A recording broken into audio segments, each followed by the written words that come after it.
I want to take you back. As a wise man once said, I want to take you back to the past. Back when Pro Jared didn't cheat on his wife, and back when there was such thing as a little-known website called Normal Boots, I was a kid who spent a majority of his time watching YouTube videos. When I wasn't watching videos about free games to download or YouTube poops, I was watching game reviews. Guys like JonTron, Peanut Butter Gamer, Pro Jared, and the Angry Video Game Nerd filled my time. I would laugh so hard with the out-of-context jokes of PBG, the frenetic editing style of JonTron, and the fact that some guy could swear so much with the AVGN. Yeah, fuck you, dick. These videos would influence what I find funny, but as time went on, I slowly grew out of these creators. Peanut Butter Gamer still makes game videos, but I feel like they're more catered to kids than ever before. This feels like something that would be on Nickelodeon. The AVGN is still as strong as ever, never really veering too far away from his roots, which is a good thing. Consistency is key when it comes to YouTube. I would know, I'm the king of consistent video styles. With the guys like JonTron and AVGM, both of them have the benefit of now having a larger sponsor/studio behind them. AVGN now has Screenwave as a partner with some of the old Silvermania boys, namely Justin and Kieran, along with Mr. Tony Hack the Movies, helping out with James and his videos, either being general crew for the shoot or being in the video as an actor or a voice. Where studios and actors can help people like JonTron and James Rolfe, let's look at how Douglas Walker uses bigger production value. Have you ever prematurely ejaculated when on fire? I swear that never happens, you know. I usually stay in human form, but every once in a while you just touch me a certain way, it's like, and you know, that happens. So, bottom line is a phone over there, you want to call 911 or whatever, I'm just gonna start scraping at the door. Oh, it's just wonderful.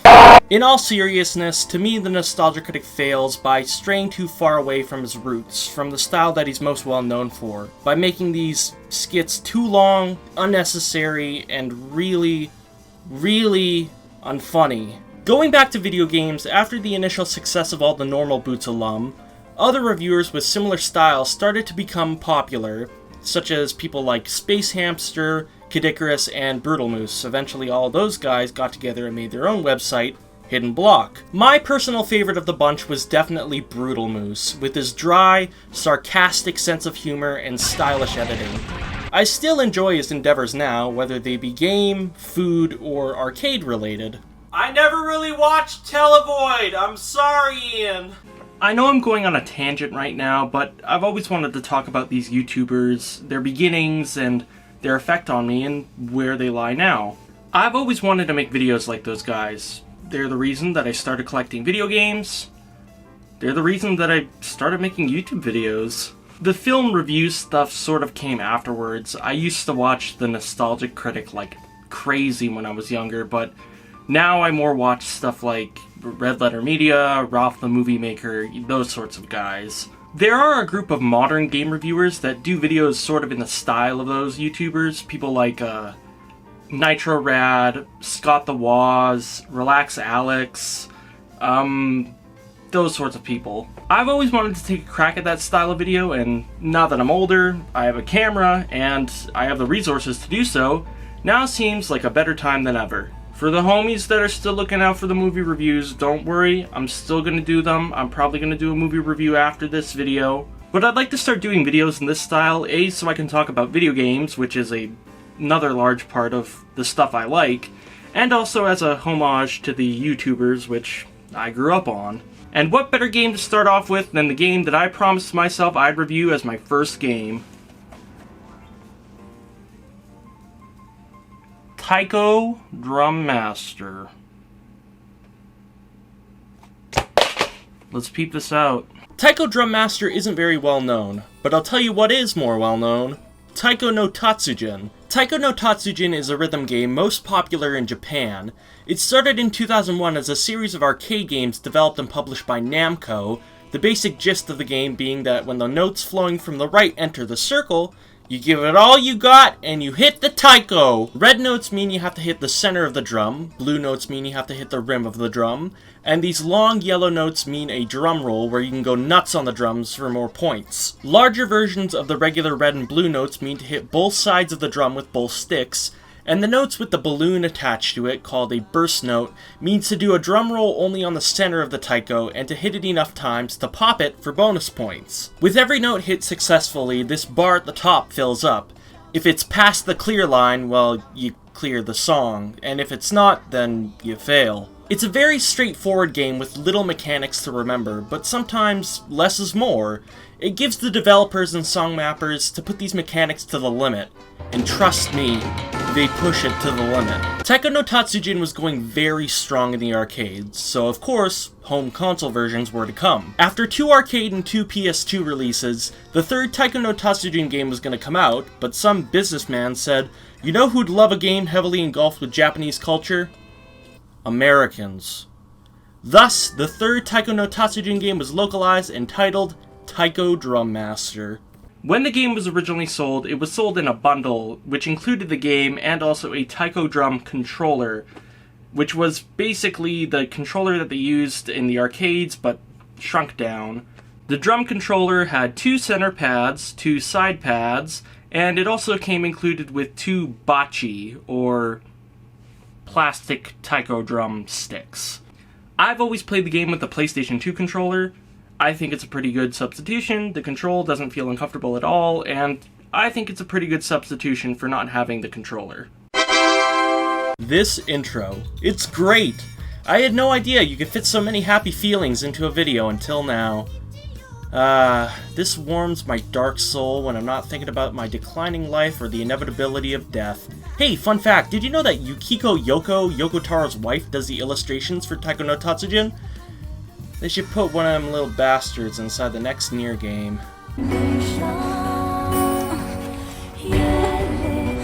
Now, let's begin! Anyways, let's look through all the songs that are included into the main game. One thing I always thought was particular is, on the back of the box, one of the selling points is that there's 35 plus songs, yet when you count them all, there's 36. Technically, it's not wrong, but it's just a little fun tidbit that I noticed when I was a kid. Taiko Drum Master separates songs by genre. There's pop and rock, anime/TV, classical, and Namco originals. Pop and rock includes ABC by the Jackson 5, American Girls by Counting Crows, Are You Gonna Be My Girl by Jet, Girls and Boys by Good Charlotte, I'm a Believer, originally written by the Monkees, but the version in the game is based on the Smash Mouth version from Shrek, Killer Queen by Queen, Lady Marmalade by LaBelle, Love Shack by the B-52s, Material Girl by Madonna, My Sharona by the Knack, Slide by the Goo Goo Dolls, That's the Way by Casey and the Sunshine Band, That's the Way by Casey and the Sunshine Band, The Impression That I Get by the mighty Boss Tones,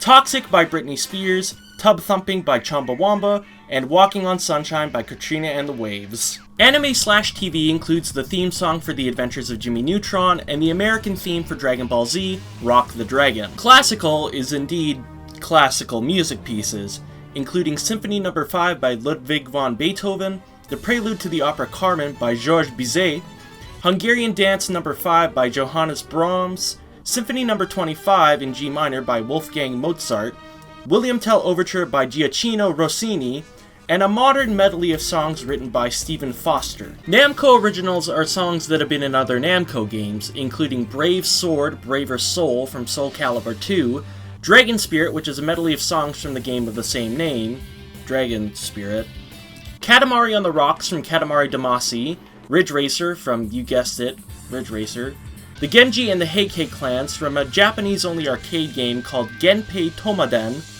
Dawn Rangers from Katamari Damacy, and Taiko March, a medley of themes from multiple other Namco games. Now, all these songs are covers, but I do think that they aren't bad renditions of the songs. It could be a whole lot worse. Song selection is important to any music game, and as strange as some of these songs may be, they all miraculously work, providing recognizable pop hits for people hesitant about getting the game, and more obscure tracks for people knowing of Namco's other works, and later on when you're playing the game, wanting a bigger challenge. Each song has 3 main difficulties: easy, medium, and hard. If you pass a song on a certain difficulty, you get a silver crown. Achieving a perfect combo rewards you with a golden crown on that difficulty.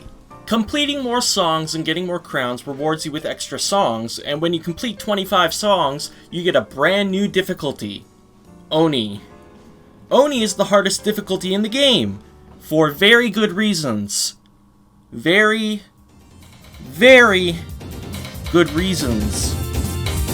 The different difficulties are all rather good to get into and balanced. Easy providing a good beginning point to all players, normal adding more challenge to the mix without getting too out of hand, and hard adding more with more difficult patterns to pull off. Each song also has a different star rating, giving the player a gauge on how difficult the song is compared to other songs.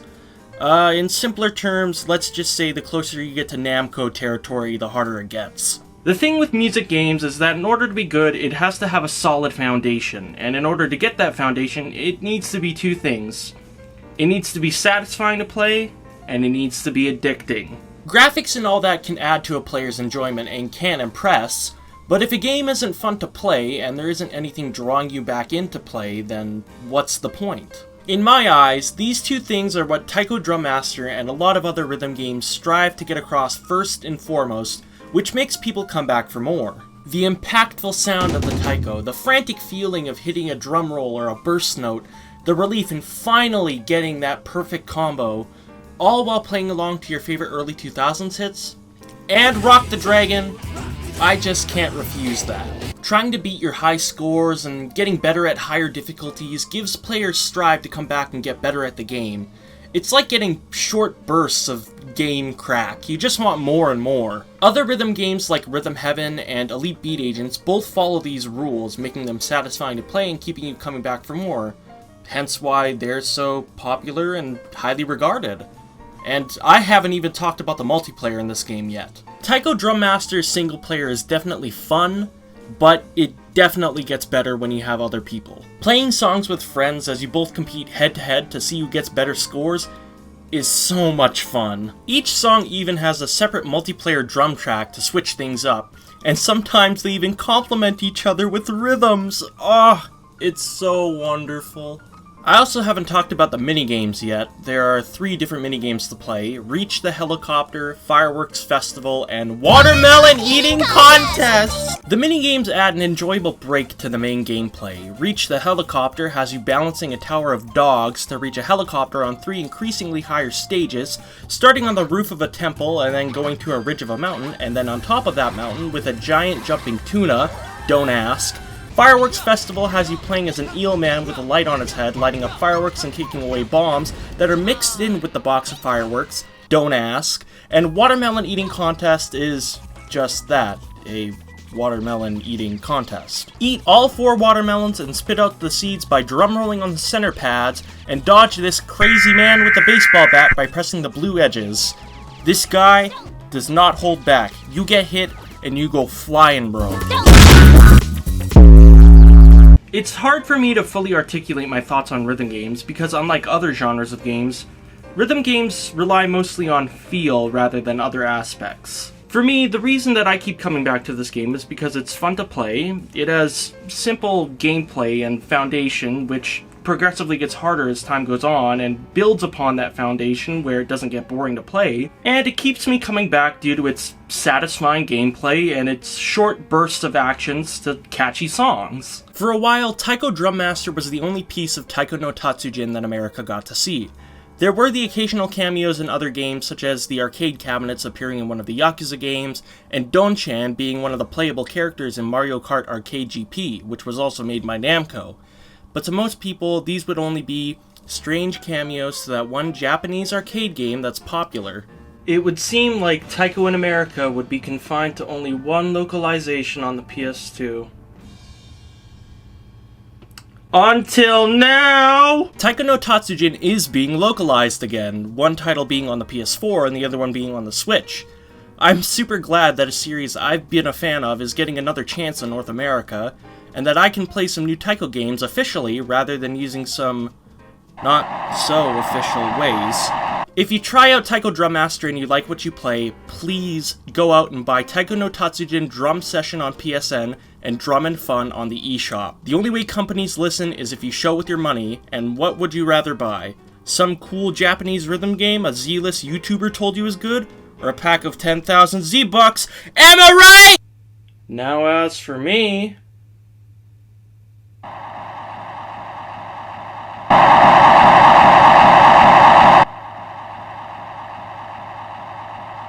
I think I'll stick with the PS2 version. I got better things to spend my money on. I got tuition, for Christ's sake. I gotta go get a degree, get a good job.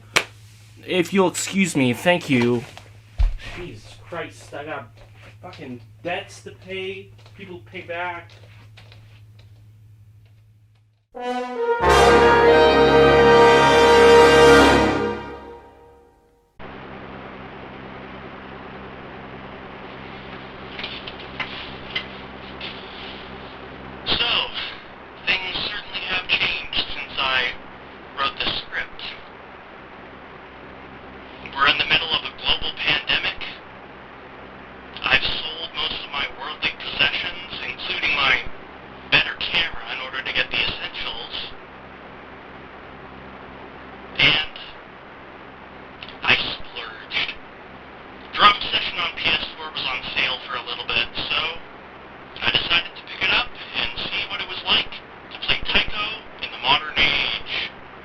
I think it was a good decision not to change the Japanese flair of the game by keeping the original voiceovers and only really translating the text and UI, kinda like the Yakuza games. Doing new dubbing takes a lot of money and time. As much as I'd love to hear the English lines from the PS2 game redone, I don't think I'll lose much sleep over hearing the Japanese lines. The song selection is much more Japanese too, getting rid of the Western pop and rock songs to keep a selection of more Japanese genres such as J-pop, more songs from anime, a larger selection of Namco songs, and an entirely new section dedicated just for Vocaloid. Other than that, pretty much everything is the same, just with some new flair. The inclusion of a competitive mode is good and is quite fun when getting into it, and being able to customize Donchan is always a hoot. Overall, it's quite fun and a recommendation if you can spot it for a price lower than HA HA! No. Well, that about wraps up my thoughts on Taiko Drum Master. I got my scavenging clothes on. Time for me to go out on my daily scavenging run. Y'all better stay safe now, you hear? Don't want to get the corona. Wash your hands, sanitize, I don't know, do all that stuff.